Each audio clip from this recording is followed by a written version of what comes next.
I'm Jason Rigdon, and you are listening to Talk to Seattle. I have 3 guests this episode. I have, first up, Jacobi Artworks. You might not recognize the name, but I'm sure you recognize their art. They do the street art hearts. You've probably seen them around town. Some of them are colorful, some of them are made from Legos. Some of them even look like Washington State. My second guest is going to be SubSpace. Now, once again, you may not recognize the name, but I'm sure you've seen the art. They do those Spock wheat pastes all around town. I'm sure you've seen them.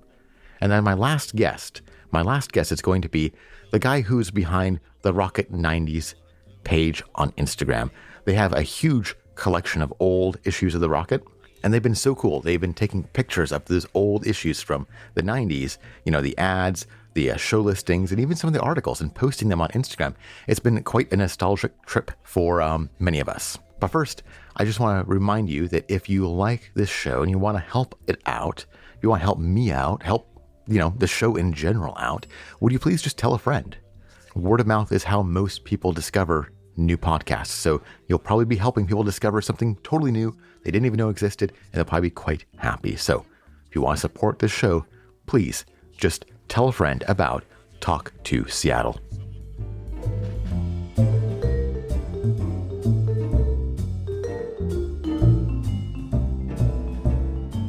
Hi, my name is Jacobi. I go by Ja, and I'm the person that makes all the little concrete hearts that are everywhere in Western Washington. Yes, these things are pretty delightful.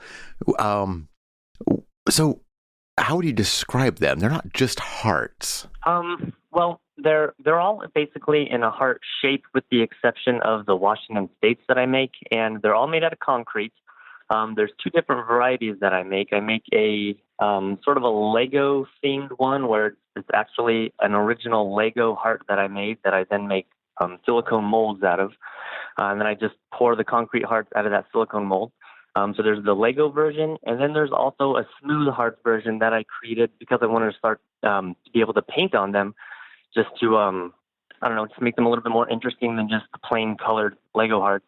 The smooth ones also, I found that they're also a really good vehicle to showcase other street artists' work. So I sort of reached out and started doing a lot of collaborations once I got those smooth hearts created. And so how did this start? How did you start from maybe just sitting on the couch one day, having the idea of the vision of these hearts to making it real? Well, I'm actually a middle school art teacher, and I was teaching my students about one of my favorite graffiti artists, or actually, I wouldn't really consider it graffiti, but more street artists. I don't know if you're familiar with the French artist Space Invader. They do the mosaic work of a lot of old school 8-bit video game designs. Anyways, I was teaching a graffiti unit to my students, and Space Invader is one of my favorite street artists. So I was teaching them about Space Invader, and just after being a fan of Space Invader for so long, it just sort of motivated me to want to do my own sort of street art. And so originally, when I very first started, I did a 8-bit heart, sort of based on the Legend of Zelda video game heart. I made it out of mosaics, sort of like Space Invader did, because that was my biggest influence. I put a couple of them up around Auburn, but then after doing those for a little bit, I just sort of realized that it looked too much like Space Invader, and I didn't want to sort of copy their style. I wanted to sort of be more unique. So then I started making my own hearts out of clay. I made a couple, maybe 15 to 20 out of clay. I'd fire them in my kiln, glaze them, and then stick those up. But then I realized that the clay hearts they take too long to make, from wedging the clay, making the hearts, firing it, glazing it, firing it again, and then finally getting it put it up. It was just too expensive and took too long. So I sort of thought, just brainstormed easier ways to go ahead and make the heart shape a little bit cheaper and faster. And I got the idea of using Legos because I'm also a huge fan of Legos. I made my first one out of Legos and then just actually stuck the Lego one up, but then realized that Legos are way too expensive to be able to just put up on the street and basically give away. So then I got the idea, if I just make one and then pour a mold of it, I can make tons of concrete ones, and concrete is just dirt cheap and super easy to go ahead and pour replications of. And that was sort of the beginning of it. Once I made that first Lego one, I put the very first version up a couple times, and then realized that I wanted to make a change to it, so I changed the shape slightly, and then I sort of realized that I should probably put like my initials on it, or like the initials of Jacobi Artworks, my studio on it, and I made a J.A.W. one. I think I've gone through 5 or 6 different variations of the hearts. After doing 5 or 6 different hearts, I decided to do the Washington State. I put up a bunch. I made that one, and then I got the idea of the smooth ones just so that I could have like a surface to paint on. I love all the painters in Seattle and all their street art, but I'm not a very good painter. So, I mean, you'll never see me doing a mural with a can of spray paint or anything. Just painting on the hearts is pretty much all you'll ever see me do painting wise. And after doing the smooth hearts for a little bit, I just sort of got bored of painting on them myself, and I wanted to collaborate with a lot of the other street artists out there in Seattle. So I reached out to Starhead Boy was actually the first person that I reached out to, and they graciously accepted. Gave them a couple hearts, put those up, got a lot of response back from those, and then I've just been reaching out to other people that I've had on sort of my street art collaboration wish list. Done a bunch of those, and then I'm getting to the point now where people are actually reaching out to me and asking to collaborate with me, which is really awesome, really cool, and kind of flattering. As an artist, what is the appeal of street art? I just like that it's out there for everybody to see. That you don't have to go to a gallery, and it's kind of a surprise to people. Like, you'll just be walking down the street, and then you'll see this little heart glued to the bottom of an electrical box or like the corner of a building, and it just brings a little bit of a smile to your face. Or it does to me anyways, and I hope it does to everybody else. And we should probably say that, you have, like a lot of street artists, an Instagram account. You want to tell the listeners where they can find that? My Instagram account is J.A.W, J.A.W. My website's also JacobiArtworks.com. Most of the stuff that I put out there are the images through Instagram. And how did people kind of react when they started seeing these things? They could just kind of, as I remember it, I'm up here on First Hill, they just kind of started appearing magically in little corners.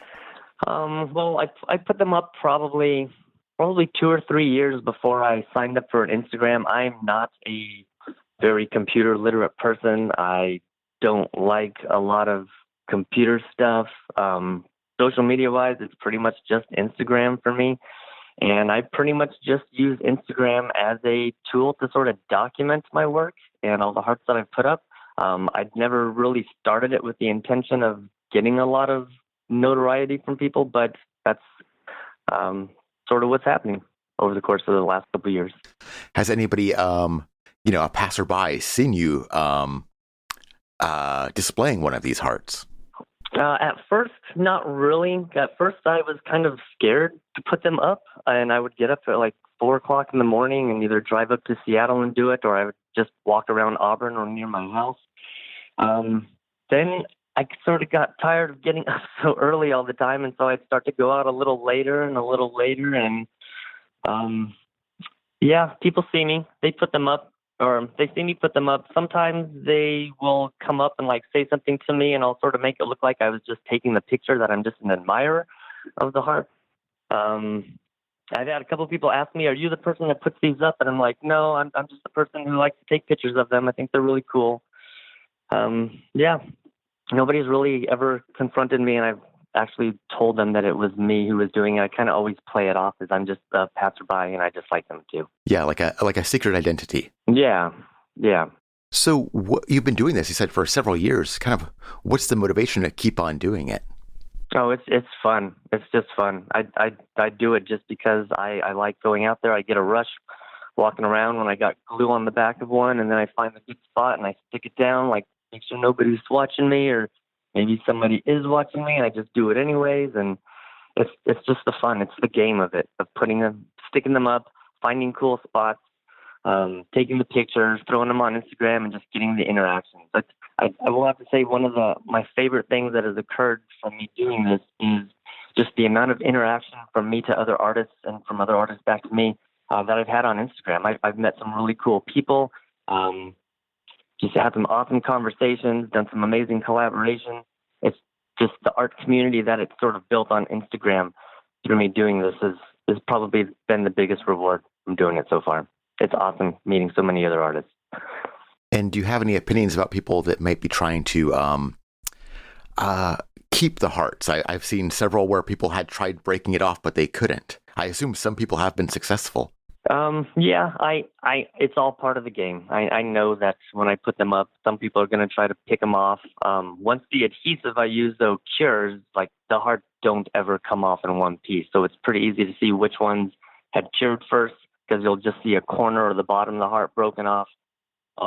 Since I kind of put them up in the middle of the day now, I take sort of a bigger chance that the adhesive's not going to cure. So if somebody walks by and sees one that got put up recently, they can literally just pull it right off the wall. They'll have a lot of gross, sticky adhesive on the back of it, but I mean, it is salvageable. Yeah, I guess probably just over 50% of the hearts that I put up don't ever actually last and get taken down within like the first day or so. But I put a lot of hearts up, so the 50% that do still last. There's quite a few of them out there. And I think you said, you started doing this in Auburn. Are there many street artists in Auburn? Not that I really know of. I'm kind of the only street artist. There was a lot of graffiti taggers down in Auburn. A lot of the graffiti taggers do not like my art, and they'll either paint on them or they'll just break a little corner off just to show me that, hey, I saw this, I don't like it. Bust a little chunk off. As far as just other street arts, not a whole lot. I mean, the city of Auburn does a pretty good job showcasing artists on Main Street and through their little like outdoor galleries. I know there's a lot of other bigger street artists up in Seattle that have gotten like electrical boxes, like with the designs that they do, like the wraps around them. Starhead Boy's got a pretty cool electrical box. There's an awesome artist, Vikram. He's got a couple awesome electrical boxes down here. But as far as street art, just me that I know of, kind of. Do you know how many you've created? Well, since I started the Instagram, I've pretty much taken a picture of every one that I've put up, with a few exceptions. I think I started Instagram in 2015, and I think I'm close to like 900 that I put up, although I did put them up for about 2 years before I got on Instagram. So there's probably about 1,400 that I put up total. My experience with your art is, kind of happening upon it. A lot of times it doesn't seem like it's put in the most prominent place. It's kind of like a fun little discovery. But after creating so many of these hearts, do you ever like come across a heart that maybe you forgot about? Oh, all the time. Like I get a lot of people that will take pictures of them if they see them, and then they'll DM me on Instagram or tag me in like their post of my picture. And I'd say 9 times out of 10, I have to ask them like, "Hey, that's awesome. Thank you so much for tagging me. Where was this heart?" And sometimes I'll remember actually putting it up. Other times I just have no memory of putting them up. And do you plan on continuing to do these awesome collaborations? Oh, absolutely. Actually had quite a few people reaching out lately wanting to collaborate. I don't like to have like too many collaborations going at once, so I've been saying no to a lot of people recently until I get the last couple that I have out there returned. And then I've got a list of people that I'm just going to start checking off the list as I go through and just collaborating with more and more people, and hopefully eventually getting a little braver to ask some kind of bigger artists that I've like really admired their work for a long time to maybe collaborate with me. And are you selling any of these hearts anywhere? So on my website, I sell some of the smooth surface hearts that I've painted. I don't ever sell any of the Lego hearts. I sort of ran into a little bit of an issue with Lego not really liking that I'm making these hearts, and I was selling them for a little bit. And they didn't particularly like that I was using their bricks to go ahead and make these molds. And they did say the word Lego on all the little dimples on the brick still. So recently I've started sanding the word Lego off the originals that I make before I cast the silicone mold out of, just to keep them off my back.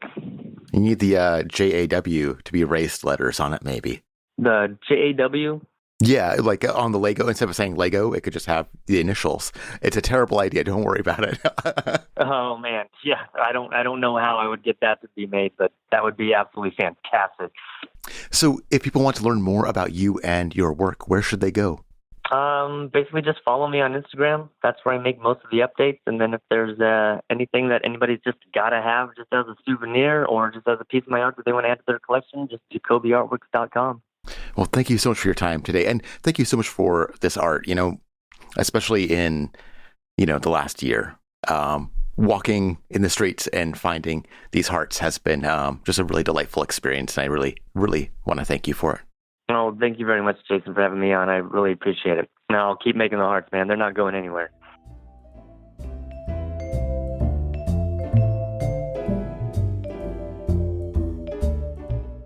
While we are talking about street art, I just want to take this opportunity to kind of plug my Instagram page.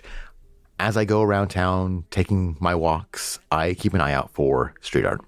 When I see something that's cool, something that's interesting, something that's different, I take a picture and I post it on my account. If you want to see the things I've discovered, the things I've photographed, just go to Seattle Sticker on Instagram. The link will be in the show notes. But yeah, if you just go on Instagram and just find Seattle Sticker, I've got like hundreds of posts on there of all kinds of different street art I've seen over the years.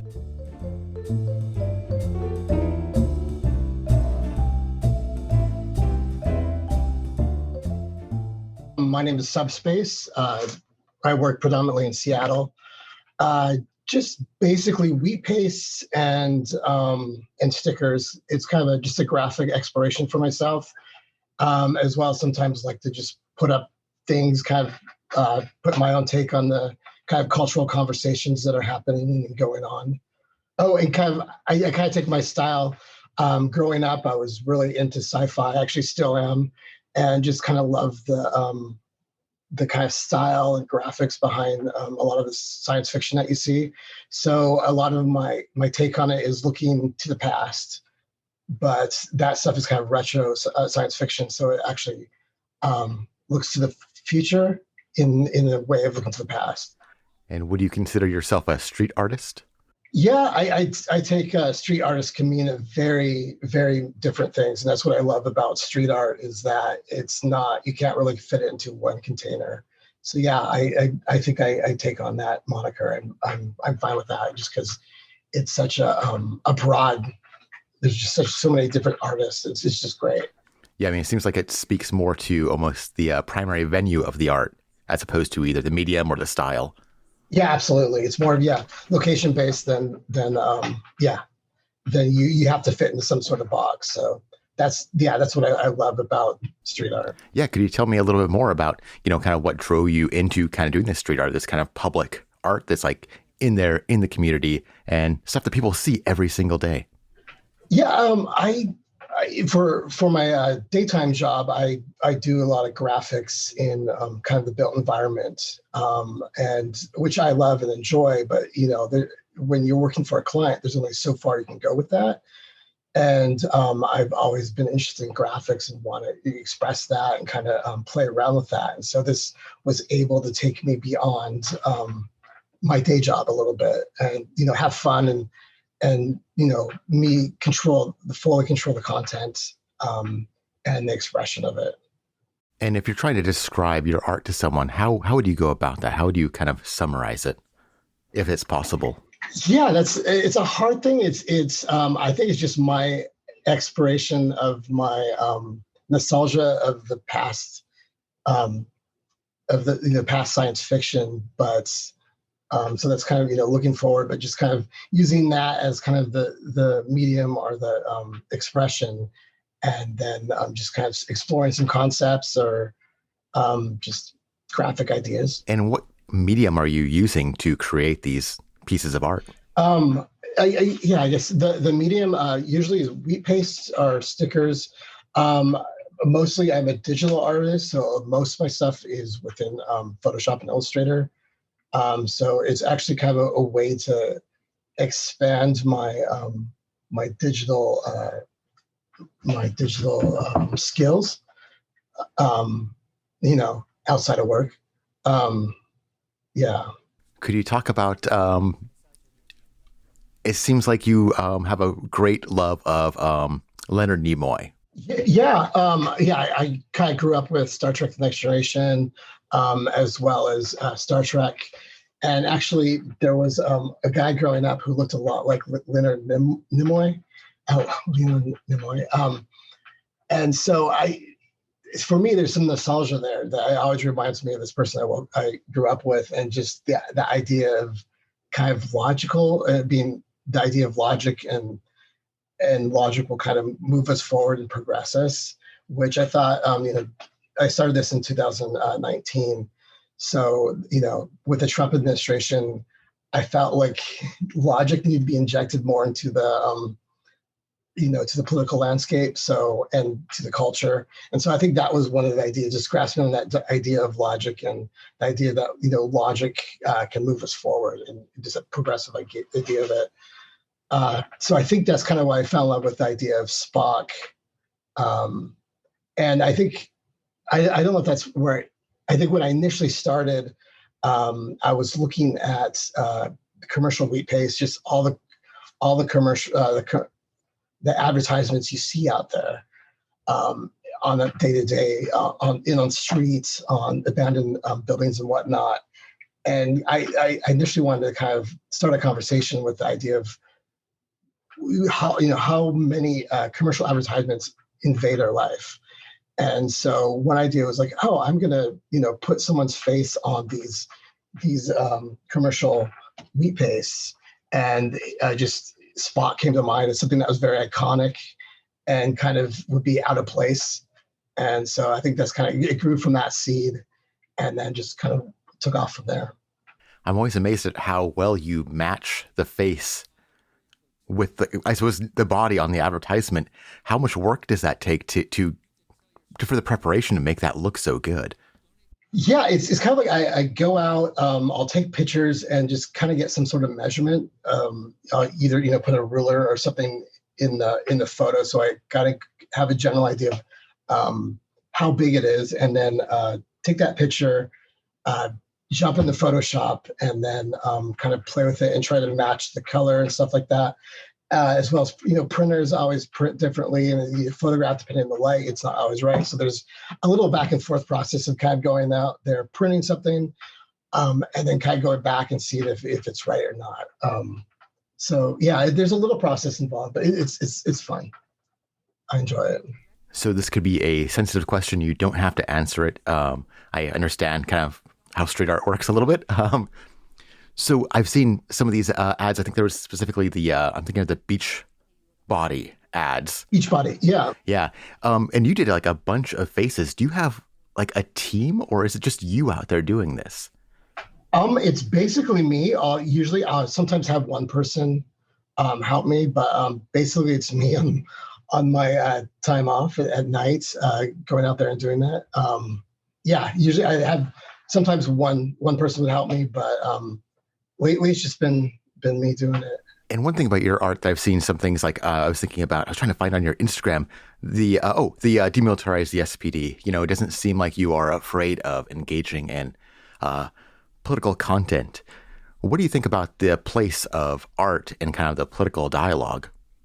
I think it's always had a place, especially with the medium wheat paste. I mean, wheat pasting, if you look back and got the history of it, there was this kind of political agenda or political promotion that was associated with it. So I think that's one thing, is I was kind of wanting to engage with cultural conversations that were happening a little bit. I think sometimes in that medium, you have to kind of go over the top.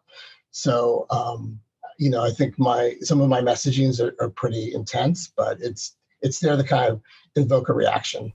And it seems also that you have like an incredibly fast turnaround. I was thinking about what was it? Oh, the sorry, I can't even say it without laughing. The space laser, the Jewish space laser. I believe that was created fairly quickly, right? Yeah, I think that's one thing with being a graphic designer and just trying to hone in my skills, is trying to come up with a concept that works pretty quickly. And so that's kind of what I like some of this medium, because I call it kind of magazine art. It's actually art that's going to be just up there for a while. It's semi-permanent. And so, so the Jewish space laser is kind of came up with this idea like, I wonder what a logo would look like with that. And I kind of want to do like a, kind of like a, like a cyber logo with that. And so then I was just kind of looking at a couple things, and I looked at the danger laser sign. And I'm like, well, that's half of a Jewish star. So just kind of inverted the triangle, or, double inverted the triangle, and it was a Jewish star. So it seemed appropriate. And sometimes one thing's with that, it's just kind of a quick and succinct message. Someone actually messaged me, and when they first saw it, they thought it might have been anti-Semitic. And then they looked at my Instagram and realized, like, oh, it's not. It's making fun of the anti-Semites out there, but not actually being anti-Semitic. So that's one thing I'm trying to be sensitive with my art, is what I'm communicating, and maybe the messages out there that I'm not intentionally communicating. Yeah, along those lines, you're creating street art that is consumed by lots of people. Like, more people are seeing your art than maybe if you were like in a gallery. What are some of the things you've learned from doing this so publicly? Yeah, I think like what I was saying, one thing is making sure your message is clear a little bit. Sometimes that's with trying to be so succinct, and just trying to make sure that that the wide audience out there is kind of understanding your perspective in it a little bit. And then there's other stuff I'm just kind of doing for fun. But yeah. So how have people, you said, someone had sent you some feedback. One thing that's very interesting about art right now is, Instagram allows you to then reach a whole other audience, and also allows people to really kind of communicate directly with the artist in ways that previously we didn't really have. So in your experience, how have people kind of reacted to your artwork?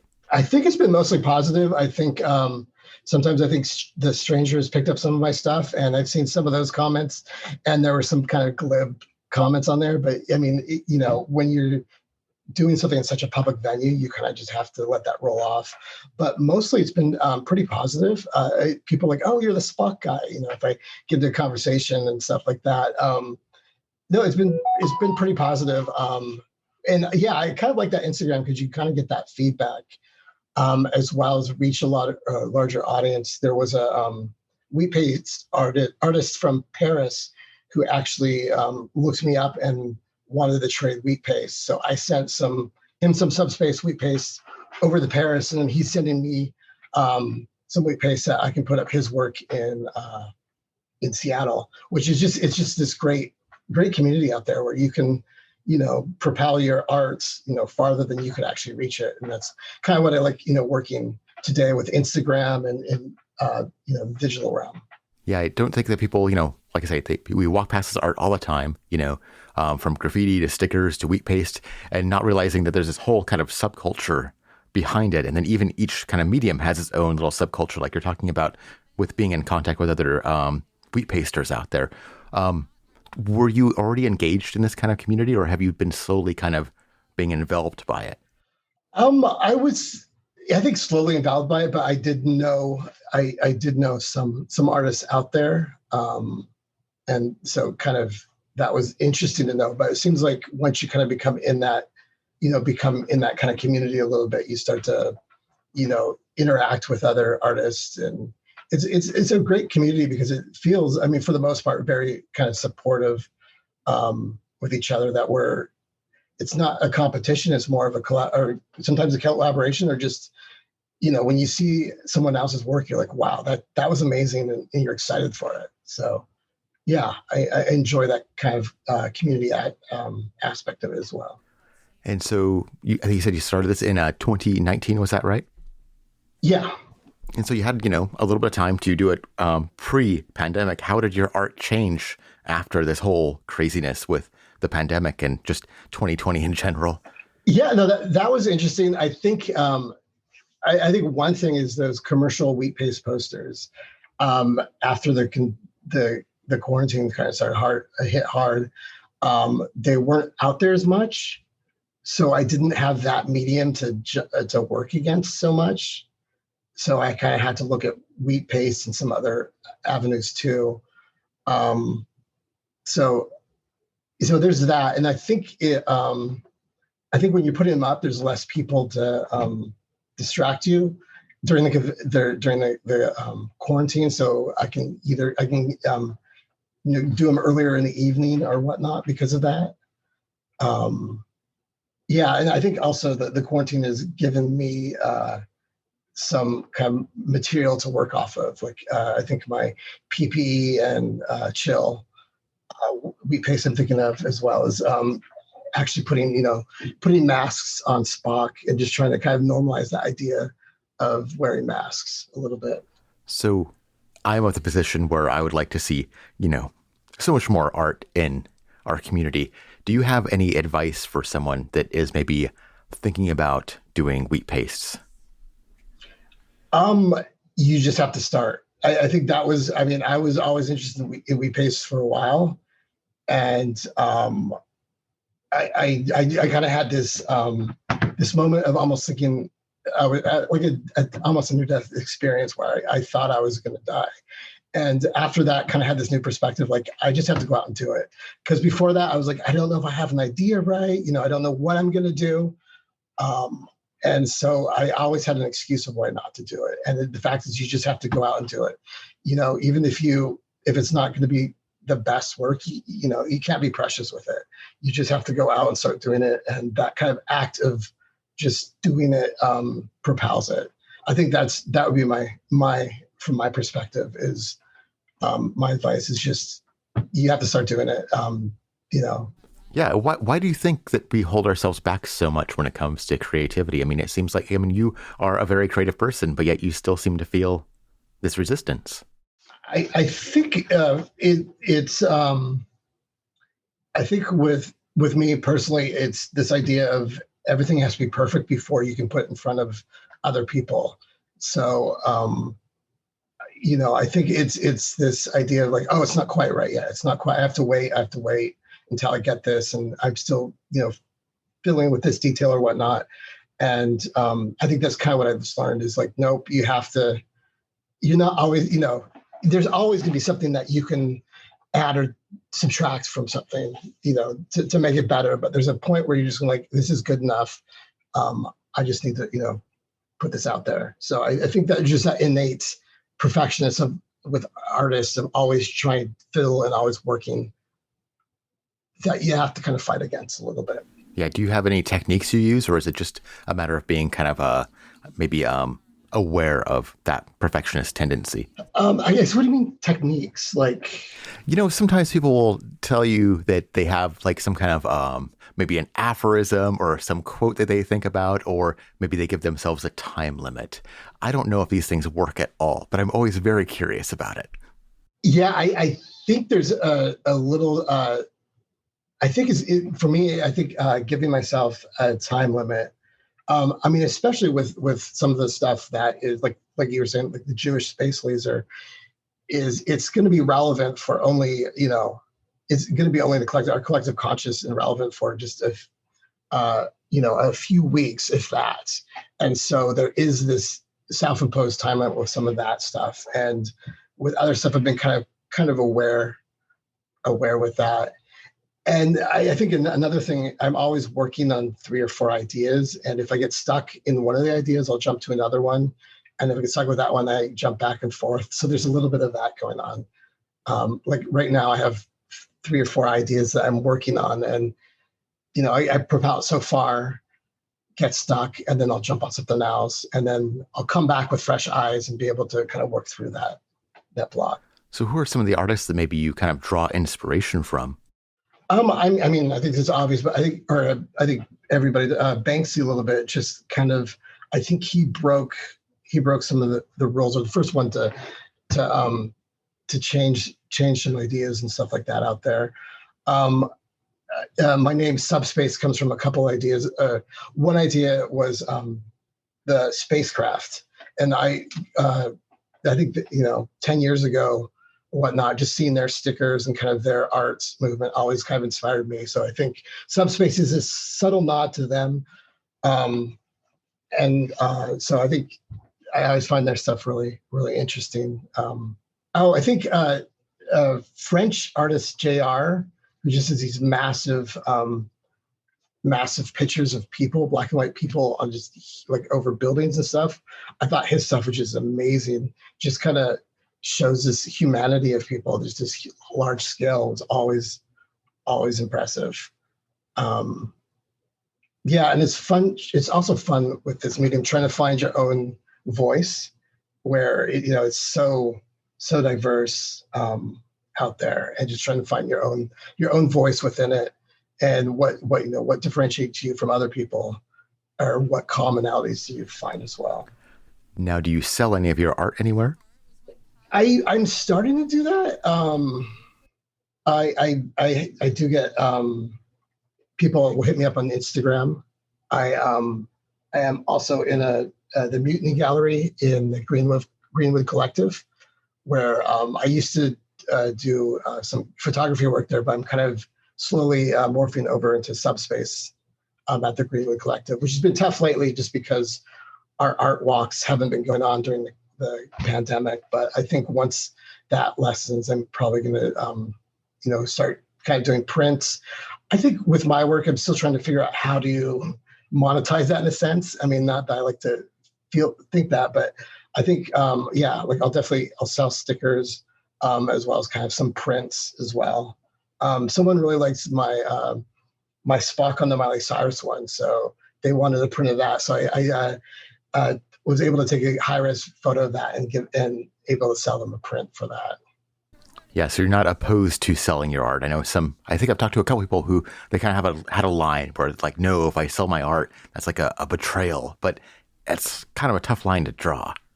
Yeah, no, I think for some people, I completely respect that. I think for me, it's always that the art comes first and then selling it comes second. And I'm not in this to make money. It's more like if I'm more than happy to share it with people. And I think that's my idea of selling it, is sharing my ideas and graphics with people more than trying to make money off of it. So you kind of have a secret identity, right? The SubSpace kind of name. What is that like? Your art's all over the place. I'm sure you're just going about your business sometimes and you're near your art, maybe seeing people observe it, but they don't know it's you. Yeah, that's fun. It's fun. It's fun to just see kind of tourists or whatnot, like taking pictures of it, or just kind of get that light up smile when they see it. So it's kind of fun being anonymous like that, where you can just kind of walk by pieces and see other people's reactions to it. I think it's kind of my best is when we people go their daily lives throughout the kind of urban environment, and a lot of what I try to do is kind of subvert the expectations of people, and it's really rewarding to see kind of someone like take a double glance at something, or kind of smile and get it. Yeah. Well, do you have any ideas of what you would like kind of the viewer to take away in general from your art? I think some of it is just kind of that delight in the unexpected a little bit. And then maybe sometimes is some of my more political stuff is just maybe hopefully look at something a different way, look at a political idea, maybe a different way. Or I guess the idea is me trying to kind of continue that conversation about social and political issues a little bit. Well, thank you so much for your time today. And thank you for making this art and making our city beautiful. I'm here on Capitol Hill and I see your stuff almost every single day, and it always makes me happy. So thank you so much. Good. Yeah, that's I think that's the best compliment I can get. It's just, giving people some sort of delight, or just kind of, something through the day. If people want to learn more about you and your work, where should they go? SubSpace Artist for Instagram, just SubSpace Artist. Feel free to DM me if you want to. I'm pretty responsive. Well, thank you so much. I really, really appreciate your time and our conversation. It was great. Yeah, thanks for having it.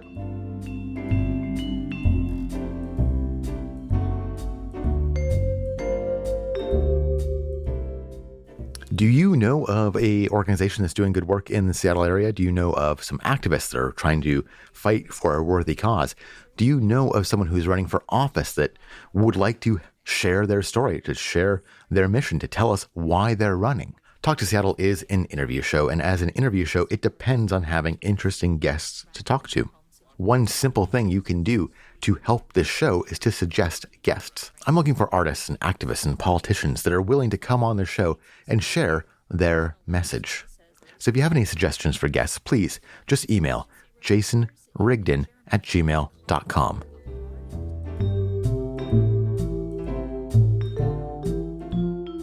Hi, my name's Adam. I am the person behind therocket90s on Instagram.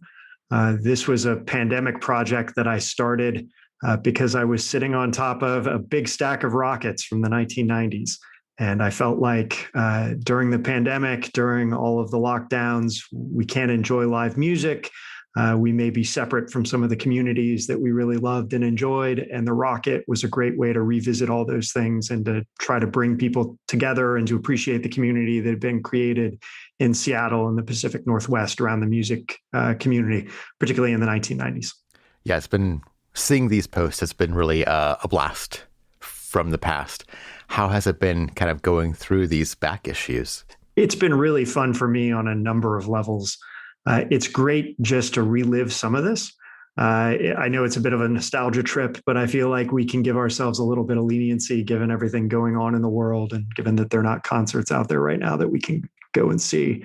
But it's also been fun from a historical perspective. A lot of these issues I didn't have a chance to read until now, from sort of 1993 up to the present. And so to get to go back and look at how the rocket writers and the community viewed things in 1993 or 1990 or 1997 has been really fascinating. And it's great to get a sense of how much people appreciated it at the time and how really exciting it was in Seattle at that moment. Where did you get all these copies of the Rocket? It's been quite a while. I have very understanding and patient parents is the short version.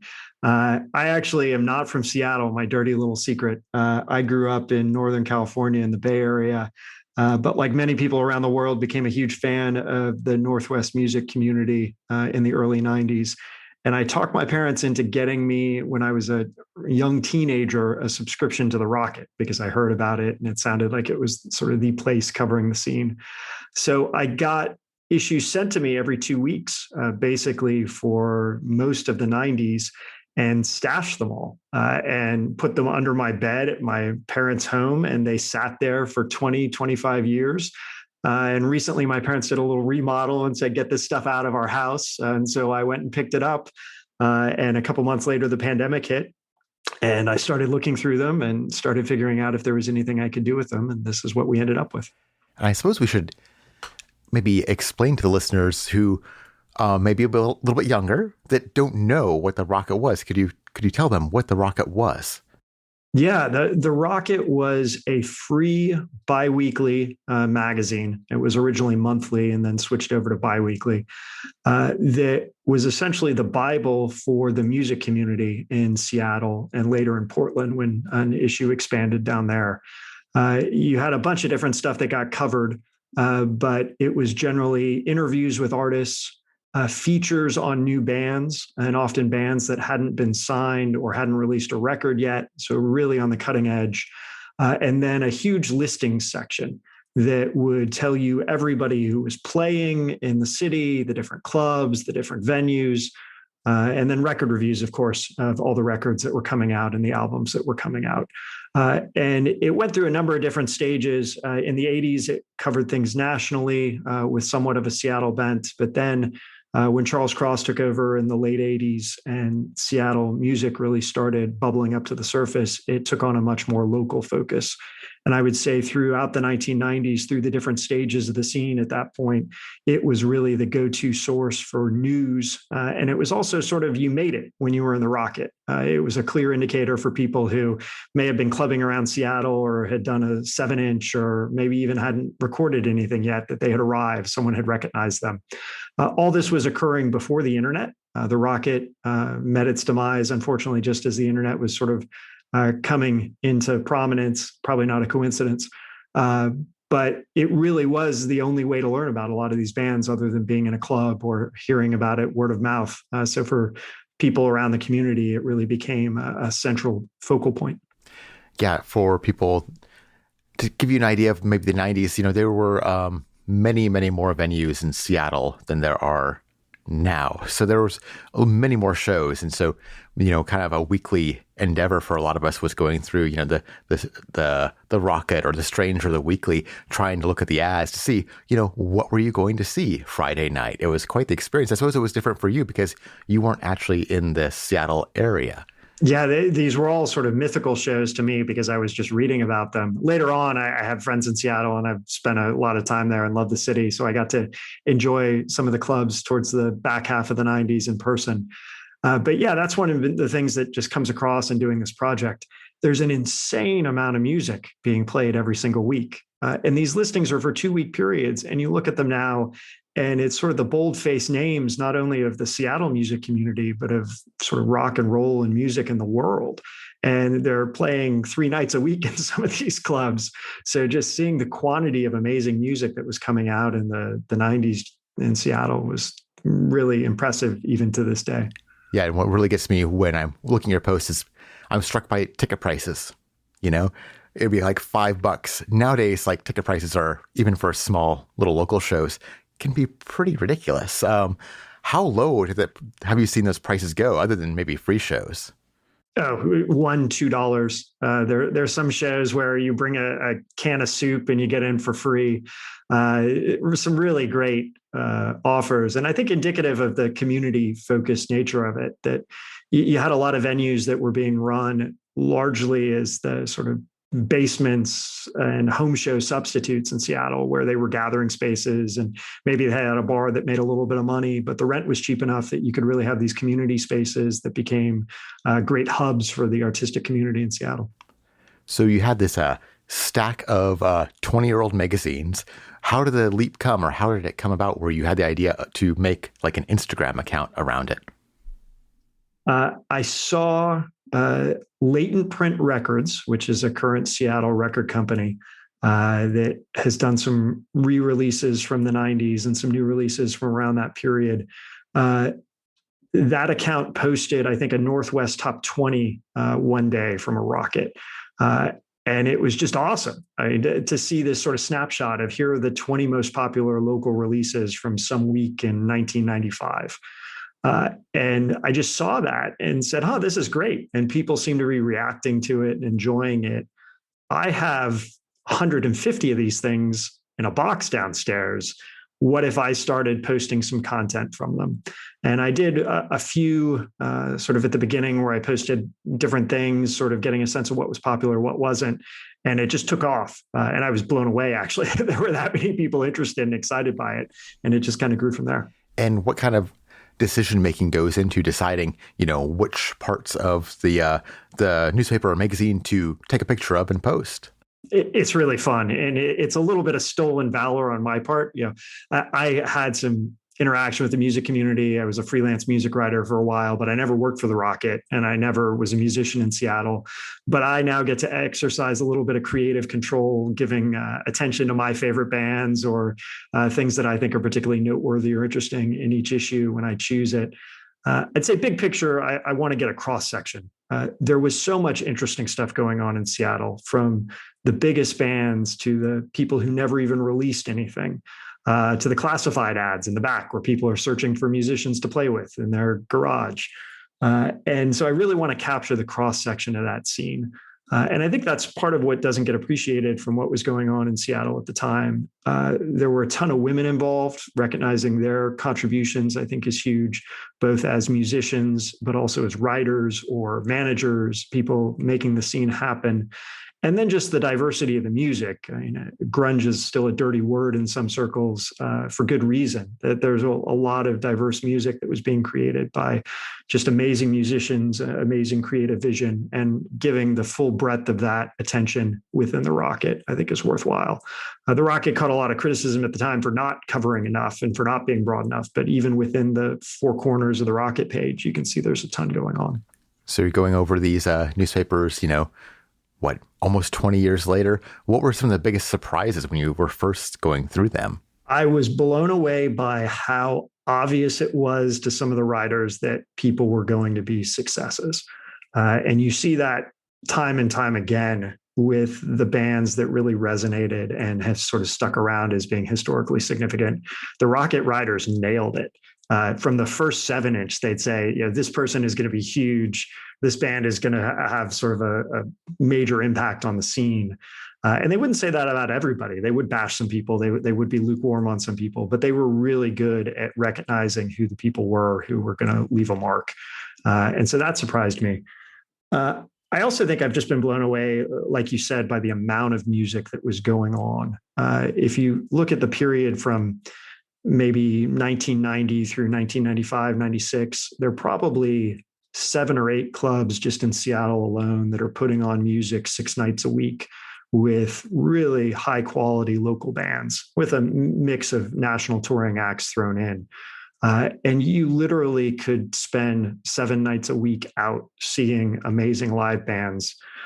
You'd go deaf in a matter of months, I assume. But just looking now from a period where there are no shows and being parts of communities where gentrification and other things have really kind of decimated the art scene, just the quantity of amazing music being created blew me away. And so then how did Seattle kind of react, or maybe not even just Seattle, but just people who are connected with Seattle, react to this Instagram page and these posts of these memories from a time long gone by? It's been really fun because there have been people who were deeply involved in the scene, the musicians, the managers, the people who own the bars, the record label people who have shared their recollections and who have gotten excited about it. So getting those extra stories and providing a forum in the comments or whatever for people to contribute that has been great. It's been fun watching people reconnect. There's some bandmates who have reconnected on posts and shared stuff, which is really cool. But then also, I think I love just seeing maybe for some of the really obscure acts, the people who come out of the woodwork. And I have no idea who they are, but who are just so thrilled to see what their favorite band was back in 1993 that no one else appreciated, to see them in print again 25 or 30 years later. People get really, really excited over that. And that's great and really fun and rewarding for me to see. Have you received any requests from maybe bands who, had an article, years and years ago, but, they've lost it, maybe to try to get a picture or a scan of it? Yeah, I definitely receive requests.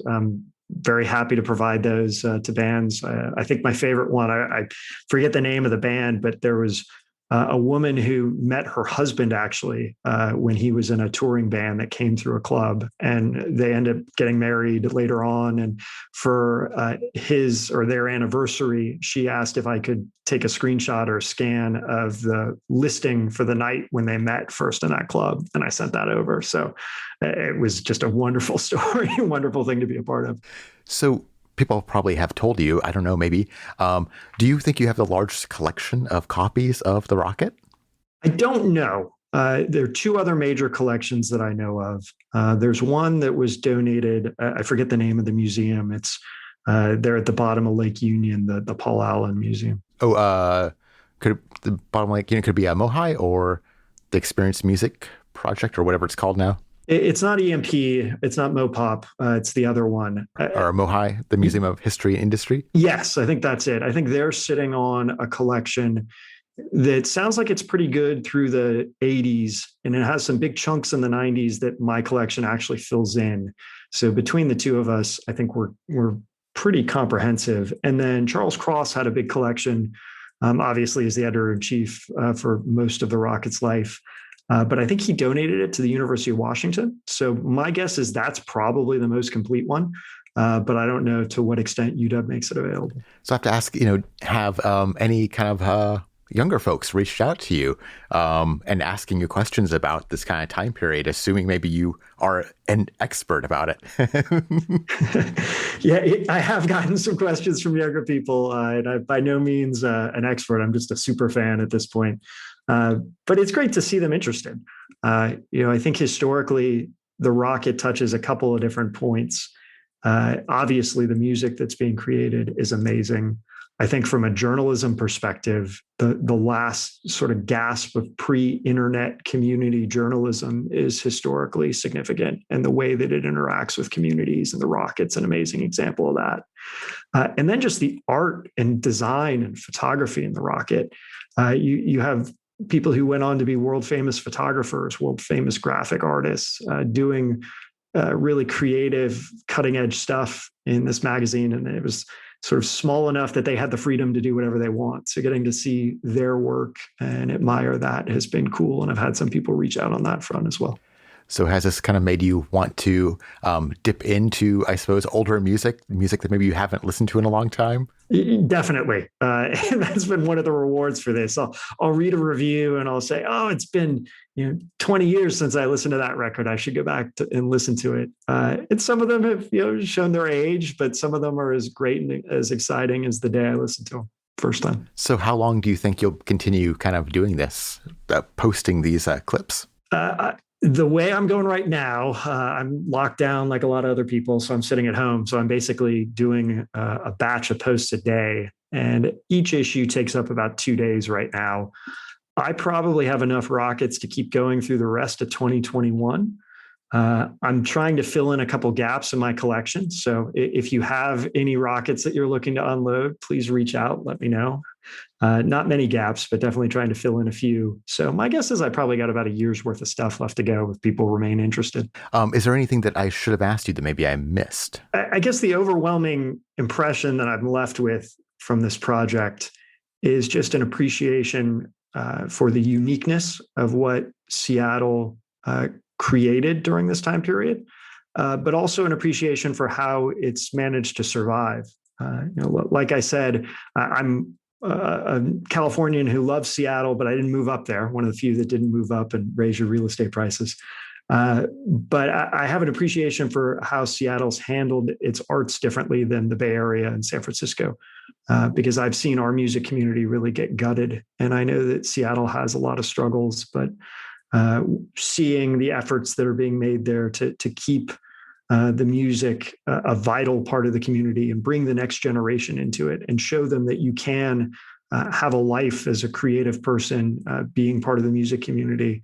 It's really rewarding. And what happened in Seattle in the 90s and what happens in the Seattle art community today changes lives and it enriches lives. And having recognition of that ultimately is important to tell people, what you did mattered and was significant, and people really loved it. So if this project can be anything, I'd just like it to be an appreciation of the artists and the writers and the people who made the community what it was and who keep the community going today. What they do is really important.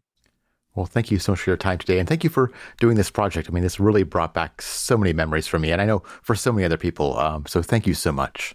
My pleasure. Thanks for having me on.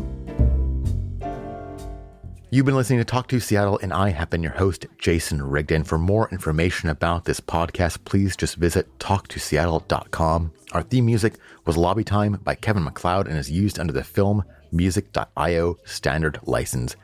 Thank you so much for listening and have a great day.